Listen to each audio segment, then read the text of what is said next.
Hi daar, baie welkom by ons aanlyn diens. My naam is Andre Donaldson en ek is die gemeenteleier hier by Nuwe Lewe Gesinskerk. Dis vir my 'n groot voorreg om jou te kan groet in die groot en heilige naam van Jesus Christus, die naam bo elke naam. Baie dankie dat jy vandag die keuse gemaak het om hier ingeskakel te wees. Ek weet daar is soveel opsies op die internet, maar jy het vandag die keuse gemaak om hier te wees en daarvoor wil ek vir jou sê baie dankie. My gebed is eenvoudig, mag die Here jou ontmoet op daai spesifieke plek waar net hy kan ontmoet en mag jy soveel seën uit vanmôre se boodskap ontvang. Mag jy die boodskap geniet en mag jy dit deel met jou vriende waar ook al jy gaan. Geniet dit. Vanmôre se boodskap is eintlik 'n baie ernstige boodskap en ons gaan regtig in hierdie boodskap of hierdie tema gaan ons regtig inklim vanmôre. En ek wil hê jy moet besef die realiteit van hierdie onsigbare oorlog wat plaasvind in my en jou lewe. En ek wil begin deur jou te vat na Paulus se woorde in Efesiërs 6 vers 12, waar hy skryf: ons stryd is nie teen vlees en bloed nie. Nie teen vlees en bloed nie, maar teen elke mag en gesag, teen elke gees wat heers oor hierdie sondige wêreld, teen elke bose gees in die lig. Die Afrikaanse Bybel vir almal vertaal dit as volg. Hy sê, ons veg nie teen mense nie. Ons veg teen bose geeste en hulle leiers. Die mense van die wêreld luister na geeste, maar ons veg teen slegte geeste in die lig. 'n Familie, daar's twee werklike wêrelde wat gelyktydig bestaan. Die een is sigbaar. Dit is dit wat ons met die oë kan sien.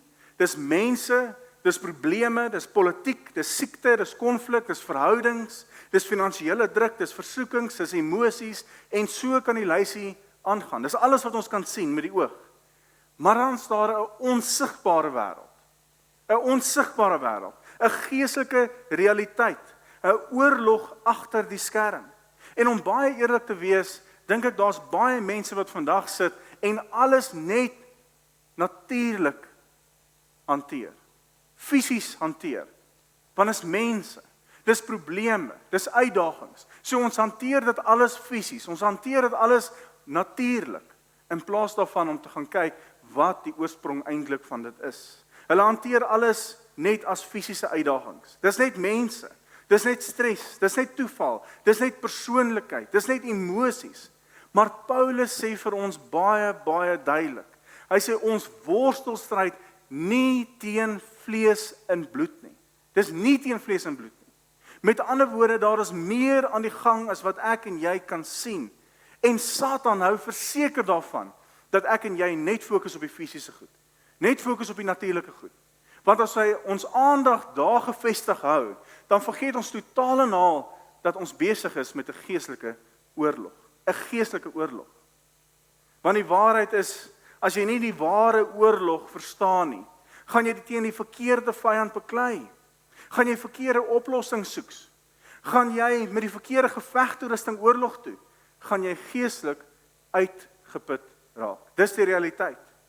Ons moet besef en verstaan, ons stryd is nie teen vlees en bloed nie. Dis nie teen vlees en bloed in hierdie wêreld nie. Paulus gebruik 'n spesifieke woord wanneer hy hierdie waarheid met ons deel. Hy gebruik die woord worstelstryd. Hy kies hierdie woord spesifiek. Hy gebruik nie net 'n normale stryd nie. Hy sê dis 'n worstelstryd.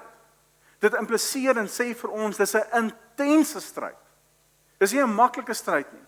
Dis 'n naby geveg. Dis konstante druk. Dis verseker persoonlike en direkte aanvalle. Familie, ek weet nie of jy dit al besef het nie, maar om 'n Christen te wees is nie 'n piknik nie. Dis nie maklik nie. Daar's vele uitdagings. Dis oorlog. Dis nie net fisies nie, maar daar's 'n doelgerigte geestelike oorlog aan die gang vir my en jou lewe. En jy sien Satan se grootste strategie is om mense teen mekaar te draai.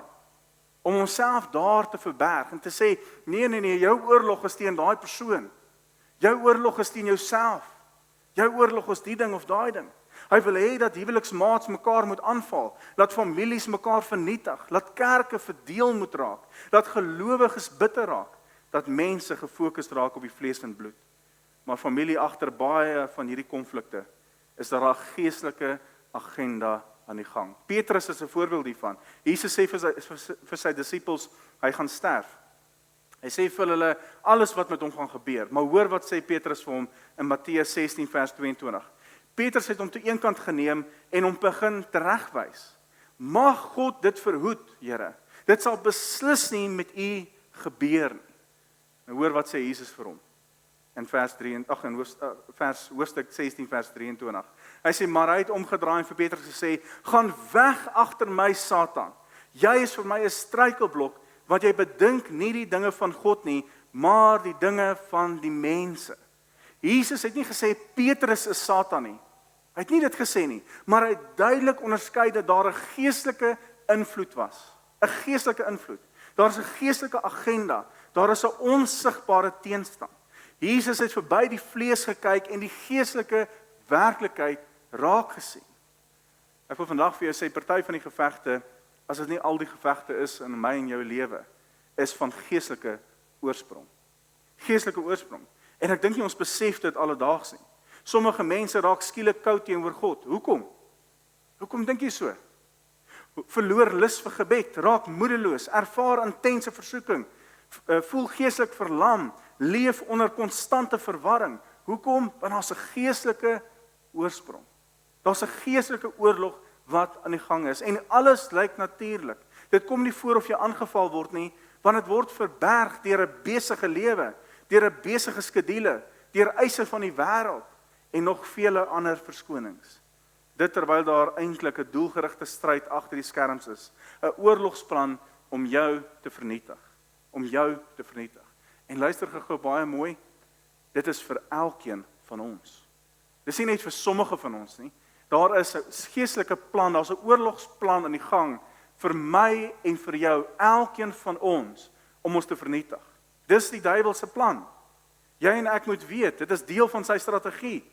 Ons moet vanoggend besef, Satan werk strategies en hy werk slim. En onthou, hy's nie alwetend nie, hy's nie almagtig nie, maar hy's slim en hy's strategies en hy's listig. Daarom waarsku Paulus ons in die woord in Efesiërs 6 vers 11, hy sê trek die volle wapenrusting van God aan, sodat jy staande kan bly teen die listighede van die duiwel. Die listighede van die duiwel. Die woord liste wat hy gebruik, beteken eenvoudig slinkse planne, manipulasie, misleiding, strategiese aanvalle. Die duiwel storm nie deesdae in by die voordeur nie. Hy kom selfsmatig in, hy infiltreer, hy beweeg stadig, hy beweeg doelgerig. En een van die maniere wat hy gebruik is deur leuns. Johannes 8 vers 44, hy was van die begin af 'n moordenaar. En hy staan nie aan die kant van die waarheid nie, omdat daar geen waarheid in hom is nie. Wanneer hy leentaal praat, is dit volgens sy aard, want hy is 'n leienaar en die vader van die leuen. Satan se primêre wapen is nie eers demone nie, maar is leuns. Leuns. Hy lieg vir jou oor God, oor jou identiteit, oor sonde, oor waarheid, oor genade, oor jou toekoms. Gaan kyk maar net so 'n bietjie in die tuin van Ede, het die oorlog en die verval nie begin met 'n demoon of met hierdie ding of daai ding, dit het begin met een enkele leuen. Genesis 3 vers 1. Die slang was listiger, weer eens gebruik hy die woord listiger. Listiger is al die diere van die veld wat die Here God gemaak het. Hy het vir die vrou gevra, is dit werklik so dat God gesê het, julle mag nie van enige boom van hierdie tuin eet nie? Satan se eerste aanval was teen die waarheid van God. Hy het die waarheid geneem, hy het dit verdraai in iets wat God nooit gesê het nie, en hy het dit gaan plant. En dis wat sy strategiese doel is met my en jou lewe. Hy doen dit vandag nog, hy plant twyfel in ons harte, hy verdraai die waarheid om verwarring te skep, en om sodoende mense te laat wonder of God regtig goed is. Regtig goed is.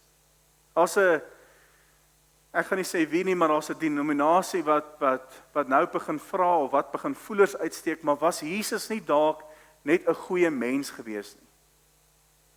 Familie, wanneer ons by dit kom, wanneer ons begin die waarheid verdraai soos ons dit begin doen, deur net 'n vraag te vra, is ons in groot moeilikheid. Groot moeilikheid. Ons kan nie die waarheid vat, ons kan nie die woord van God vat en verdraai soos wat ons dit wil verdraai nie. Ons kan nie, ons durf nie dit doen nie. Want dan is ons in groot moeilikheid. Hy fluister vir baie keer vir my en vir jou, God het verseker van jou vergeet. Jy sal nooit kan verander nie. Jy's stikkend, jy's te gebroke. Hierdie sonde is nie so ernstig nie. Jy het die Heilige Gees nie nodig nie. Jy kan later maar regmaak. Dis maar al die goed wat hy vir my en vir jou fluister. Maar elke leuen wat geglo word, word 'n vesting in iemand se lewe. Daarom bemoedig Paulus ons sterk aan in 2 Korintiërs 10 vers 4 tot 5. Hy sê die wapens van ons stryd is immers nie menslik nie, maar danksy God kragtig om sterk vestings af te breek, redenasie te vernietig en ook elke skaans wat opgerig word teen die kennis van God. Ook neem ons elke gedagte gevange tot gehoorsaamheid aan Christus. Waar begin die geestelike oorlog? Ek het verlede week daaroor gesels. In die verstand, in die gedagtes, in die hart. Daarom val Satan jou gedagtes aan. Daarom val hy jou denke aan. Daarom val hy jou perspektiewe aan. Want hy weet, as jy jou kan kry om 'n halwe waarheid of 'n leuen te glo, het jy in sy slaggaat getrap en is jy gevange geneem. Daarom sê die woord vir ons in Spreuke 4 vers 23, bewaak jou hart meer as enigiets wat bewaar moet word, want daaruit oorsprong die lewe. Blyf weg van 'n mond wat valsheid verkondig en slinkse lippe. Hou dit ver van jou af. Hou dit ver van jou af. Bewaak jou hart. Bewaar jou hart. Bewaar jou gedagtes. Nog 'n strategie wat Satan gebruik is natuurlik deur versoeking. Ons almal weet dit te goed. Jakobus 1 vers 14. Maar 'n mens word verlei deur sy eie begeertes wat hom aanlok en saamsleep. Daarna as die begeertes bevrug geraak het, bring dit die sonde voort. En as die sonde ryp geword het, loop dit uit op die dood. Versoeking begin gewoonlik klein. Dis die klein goed. Klein goed in ons lewens. Satan sê nooit vir jou, hey boet, hey suster, vernietig gou jou lewe nie. Kom ons werk saam, kom ons vernietig gou vinnig jou lewe nie. Nee. Hy kom met leuns. Hy kom met 'n klein versoek na jou kant toe. Hy sê kyk net een keer. Loer net vir die laaste keer. Probeer net. Een keer gaan nie saak maak nie. Niemand sal ooit weet nie. Jy mag maar begeer. Ons noem dit motivering. Jy verdien dit en nog soveel meer. Maar familie, die realiteit is dit, sonde groei in my en jou lewe. Wat vandag klein is môre 'n verslawing. Wat vandag klein is môre 'n vesting. Wat vandag klein is, het môre jou so vasgevang, is net nie waar nie. Ware woorde en tragiese voorbeeld van 'n geestelike reus wat tot 'n val gekom het, is Ravi Zacharias, wat geskryf het in een van sy, ek dink dit een van sy preke gewees. Hy sê, sin will take you farther than you want to go, keep you longer than you want to stay, and cost you more than you want to pay. Ek sê dit weer, sin will take you farther than you want to go, keep you longer than you want to stay, and cost you more than you want to pay. Wat klein begin, eindig dikwels in verslawing, skuld, skaamte, verlorenheid en geestelike gebondenheid. Samson het nie in een dag geval nie, nie in een dag geval nie. Die vyand het stadig gewerk, deur kompromie, deur selfvertroue, deur trots, deur vleeslikheid en deur ongehoorsaamheid. Totdat Samson uiteindelik nie eers besef het nie. Rigter 16 vers 20, ek het dit verlede week ook met gedeel. En toe hy uit sy slaap wakker word, sê hy, ek sal vry uitgaan soos die vorige kere en my losruk, want hy het nie geweet dat die Here van hom af gewyk het nie. Die boodskapvertaling van Stefan Joubert skryf dit as volg. Hy sê, toe hy wakker skrik het hy gedink, ek sal my net weer soos die vorige kere losruk. Net soos die vorige kere. Ek sal maar net maklik hier uitkom. Ek sal maar net maklik weer teruggaan na my mooi lewe toe. Dis maar net een keer se val. Dis maar net een keer se sonde. Ek sal maar uitkom soos die vorige kere. Maar hy het nie besef dat die Here hom verlaat het nie. Dis een van die gevaarlikste plekke om te wees, wanneer jy en ek geestelik blind geraak het, wanneer ons ongevoelig raak teenoor die Heilige Gees se stem in my en jou lewe, wanneer sonde ons nie meer begin pla nie. Want ons noem dit klein sonde. Ons noem dit nie belangrik nie. Dis maar ietsie kleins, dis ietsie onskuldig. Wat gaan dit nou saak maak? Galasiërs 6 vers 7 tot 8, moenie julle self mislei nie, God laat nie met hom spot nie. Wat 'n mens saai, sal hy ook oes. Wie op die akker van sy sondige natuur saai, sal van die sondige natuur dood en verderf oes. Maar wie op die akker van die gees saai, sal van die gees die ewige lewe oes. God sal rekenskap van my en jou eis, familie. Dis so eenvoudig soos dit. Hy is nie 'n God met wie ons kan mors nie. Sorg dat jy op die regte plek oes. Sorg dat jy op die regte plek oes. Nog 'n manier wat Satan gebruik is deur misleiding. 2 Korintiërs 11 vers 14, want selfs Satan vermom hom as 'n engel van die lig. So belangrik om te besef vanmôre, nie alles wat geestelik lyk is van God nie. Ek sê dit weer, nie alles wat geestelik lyk is van God nie. Daarom het ek en jy, die kerk, het die Heilige Gees nodig vir onderskeiding. Vir onderskeiding. Want misleiding klink dikwels slim, dit klink modern, dit klink logies, dit klink emosioneel aantreklik, maar dit trek mense weg van die waarheid, dit trek mense weg van heiligheid, dit trek mense weg van gehoorsaamheid, van die kruis en natuurlik weg van ware bekering af. Die grootste gevaar is nie openlike duisternis nie, die grootste gevaar is vals lig. Vals lig. Jesus waarsku ons in Matteus 24:24, hy sê, want vals Christusse en vals profete sal na vore tree, en hulle sal groot tekens en wonders doen, indien moontlik selfs uitverkoning ek en jy, Christene, te mislei. Want ons leef verseker in 'n tyd waar waarheid relatief geraak het, waar sonde aanvaarbaar gemaak word, waar kompromie gevier en beloon word. Die vyand probeer nie baie keer die kerk vernietig, hy probeer net die kerk verdun. Verdun.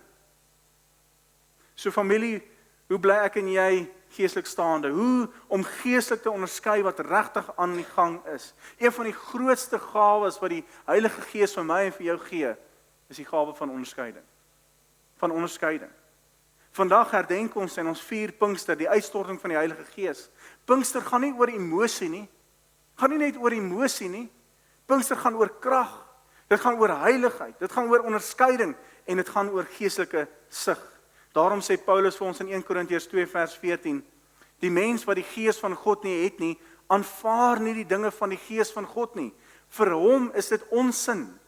Hy kan dit ook nie verstaan nie, omdat dit geestelik beoordeel moet word. Sonder die Heilige Gees interpreteer mense alles natuurlik. Verstaan hulle nie die geestelike dinge nie, veral nie die onsigbare oorlog wat aan die gang is nie. Maar die Heilige Gees open my en jou oë. Dit open my en jou oë. En daarom moet ons baie naby aan God lewe. Ek kan dit nie meer ernstiger stel vir jou nie. Lewe naby aan God, veral in hierdie tyd waarin ons nou lewe. Bly naby aan die Here. Hoe nader jy en ek en jy aan God leef, hoe skerper raak ons onderskeiding. Hebreërs 5 vers 14, maar vaste kos is vir volwassenes, vir hulle wat oor die aanvoeling beskik, deur gewoonte geoefen, om te kan onderskei tussen goed en kwaad. Onderskeiding kom deur gebed, deur die woord, deur gehoorsaamheid, deur intimiteit met God. Filippense 1 vers 9 tot 10 bid Paulus, hy sê, ek bid juist dat julle liefde al hoe meer sal toeneem in die kennis en insig, om die dinge wat saak maak te kon onderskei, sodat julle met die oog op die dag van Christus innerlik suiwer en onberispelik kan wees. Jy kan nie geestelik onderskei as jy nie geestelik honger is nie. Ons het dit verlede week ook gesê. Jy moet geestelik honger wees vir God. Jy moet naby aan hom lewe, sodat jy daai onderskeiding kan hê. Daarom moet ons ook die stem van God ken in ons lewens. Johannes 10 vers 27, my skape luister na my stem, ek ken hulle en hulle volg my. Ek gee hulle die ewige lewe en hulle sal in alle ewigheid nooit verlore gaan nie. Niemand sal hulle uit my hand ruk nie. As jy nie God se stem ken nie, gaan jy maklik deur die wêreld se stem gevolg word. Gaan jy emosies volg, gaan jy mense volg, gaan jy misleiding volg. Die Heilige Gees lei my en jou as gelowiges deur waarskuwing, deur oortuiging, deur rigting en leiding, deur openbaring en deur natuurlik beskerming. Daarom is dit uiters belangrik dat ons die woord van God moet ken, dat ons tyd hierin spandeer. dat ons nie hierdie woord verwaarloos nie. Toe Jesus versoek was in die woestyn, het hy nie met emosies geveg nie. Hy het geveg en gesê, daar staan geskrywe, want hy het die woord van God geken. Die woord van God geken. Ken jy die woord van God? Kan jy die vyand se leuns afskiet met die waarheid van God? Omdat jy dit ken? Omdat jy tyd daarin spandeer? Die woord van God onmasker leuns. Dit vernietig misleiding, dit bring lig, dit beskerm die verstand. Dwight Moody het gesê, this book will keep you from sin, or sin will keep you from this book. Ek sê dit weer, this book will keep you from sin, or sin will keep you from this book. Satan haat gelowiges wat die woord ken, want die waarheid breek kettinge en vestings. Dis die realiteit, die waarheid breek kettinge en vestings. Johannes 8 vers 32 sê, en julle sal die waarheid ken, en die waarheid sal julle vrymaak. Julle sal die waarheid ken, en die waarheid sal julle vrymaak. Vandag is Pinkster. Pinkster is nie net 'n emosionele ervaring, soos ek nou gesê het nie. Dit was 'n hemelse toerusting vir oorlog. Dit was om jou krag te gee vir hierdie oorlog, waarmee ek en jy besig is. Handelinge 1 vers 8, julle ken dit so goed, maar julle sal krag ontvang. Hoekom? Want daar's 'n onsigbare oorlog. Julle sal krag ontvang, wanneer die Heilige Gees oor julle kom, en julle sal my getuies wees in Jerusalem, sowel as die hele Judea, en in Samaria, en tot die uithoeke van die wêreld. Waarom krag? Want daar is 'n stryd. Tozer het geskryf, without the Holy Spirit, we are powerless against the forces of darkness. We are powerless against the forces of darkness. Die Heilige Gees gee krag om sonde te oorwin. Hy gee onderskeiding, hy gee vrymoedigheid, hy gee heiligheid, hy volharding, geestelike sensitiwiteit. Dit alles bring hy in my en jou lewe in. Sonder die Heilige Gees raak mense kwesbaar. Raak ons kwesbaar. Hulle verloor onderskeiding, word maklik mislei, raak geestelik slap, leef vleeslik, word maklik oorwin. Maar waar die Heilige Gees werk, kom daar lig, kom daar waarheid, kom daar oortuiging, kom daar bevryding en kom daar geestelike wakkerheid. Die oorwinning is in Christus vanmôre. Die oorwinning is in Christus. Die goeie nuus vir my en jou vanmôre is, ons veg nie vir oorlewing nie. Ons veg nie vir oorwinning nie. Ons veg vanuit oorwinning. Want Jesus het alreeds Satan oorwin. Kolossense 2 vers 15.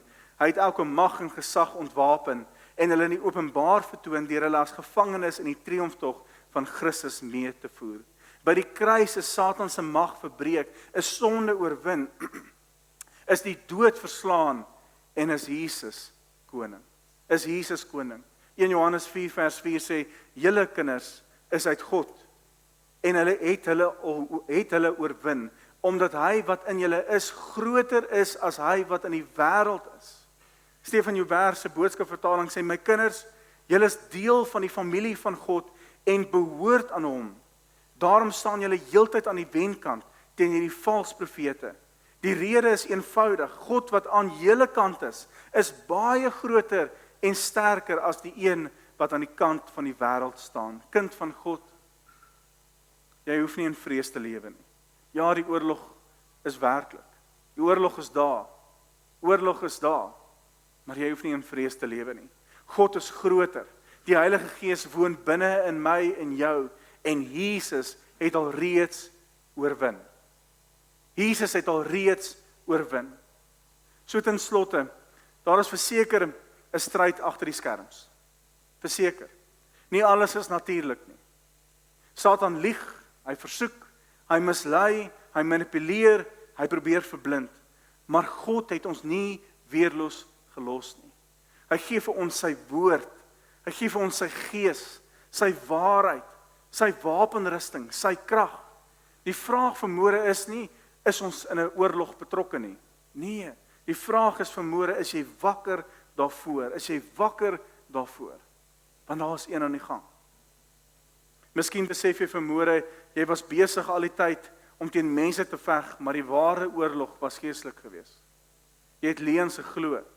Jy het kompromie toegelaat in jou lewe.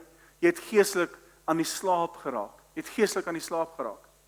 Ek glo met my hele hart dat die Heilige Gees my en jou opnuut vanoggend roep en sê, word wakker. Word wakker. Vra vir onderskeiding. Staan vas. Leef naby aan God. Trek die volle wapenrusting aan. Hy sê nie verniet vir my en vir jou, trek die volle wapenrusting aan nie. Ons kan nie net 'n gedeelte aantrek nie. Hy sê trek die volle wapenrusting aan. Maak gereed vir hierdie oorlog wat al reeds oorwin is. Wat al reeds oorwin is. Want daar is 'n onsigbare realiteit en daar is 'n stryd agter die skerms. 'n Stryd agter die skerms. Maak nie saak of jy dit nou wil glo of nie wil glo nie, daar is 'n stryd agter die skerms. Daar's 'n geestelike aanval op my en jou lewe en dit is tyd dat ons dit moet begin besef.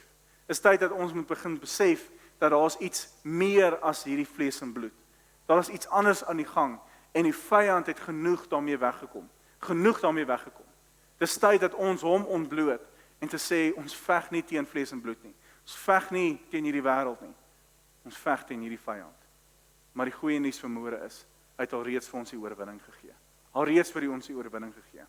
En volgende week gaan ons bietjie daaroor gesels. Hoe kan ek en jy oorwin teen hierdie vyand wat al reeds oorwin is? Met dit gesê, kom ons sit net so en dan raak ons stil voor die Here. Hemelse Vader, ons God, die almagtige Een, die alomteenwoordige Een. Wat 'n voorreg is dit om vandag in U teenwoordigheid te wees. Dankie vir U woord wat altyd lig bring in ons donkerte. Dankie dat U ons nie ons onkunde oorlaat nie, Here. Maar dat U vir ons die waarheid kom openbaar. Dankie dat U ons herinner dat ons stryd is nie teen vlees en bloed nie, maar teen die geestelike oorlog. Geestelike oorlog wat aan die gang is. En tog, Here, dankie dat ons nie hierdie oorlog alleen hoef te veg nie. Dankie dat ons weet dat U het al reeds hierdie oorlog oorwin. Vader, vandag kom ons eerlik voor U. U ken elke hart, U ken elke lewe, U ken elke persoon wat in hierdie kerk vanmôre sit, wat in hierdie gebou sit.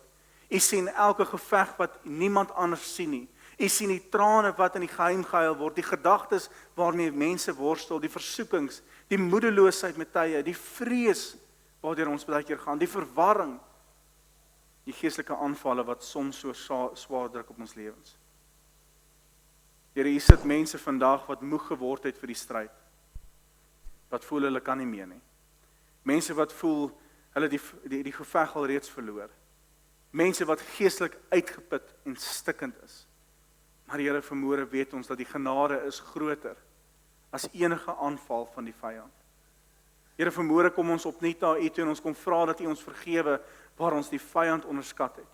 Vergewe ons waar ons kompromie toegelaat het in ons lewens. Vergewe ons waar ons klein sondes toegelaat het sodat hulle groot vestings geword het in ons lewens. Vergewe ons waar ons leuns geglo het in plaas van die waarheid. Vergewe ons waar ons teen mense beklei het, maar nie besef het dat daar geestelike oorlog agter die skerms was nie. Was ons skoon deur die bloed van Jesus Christus, vra ons, Here. Heilige Gees, ons het U nodig, nie net vir 'n emosionele ervaring wat mense altyd van praat nie, maar vir waarlike geestelike krag. Dis wat ons nodig het van U. Vul ons opnuut vandag. Maak ons harte wakker, maak ons sensitief vir U stem. Gee vir ons onderskeiding om te sien wat regtig aan die gang is. Help ons om die leuns van die vyand raak te sien voordat dit wortel skiet in ons lewens. Help ons om versoekings te herken voordat dit ons bind.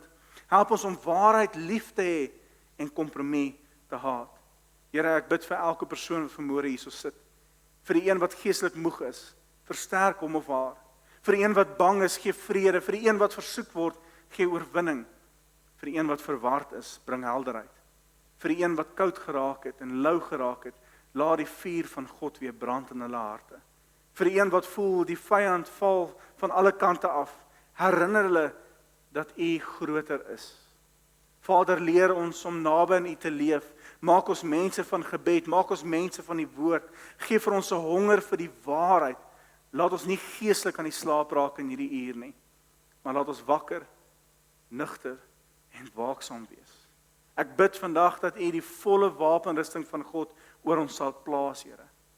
Here Jesus, dankie vir dat U reeds oorwin het. Dankie dat U die graf al reeds leeg is. Dankie dat Satan verslaan is. Dankie dat die krag van die Heilige Gees vandag nog beskikbaar is vir elkeen van ons wat vermoere hierso sit. Ons kies vandag om nie in vrees te lewe nie, maar in geloof. Nie in neerlaag nie, maar in oorwinning.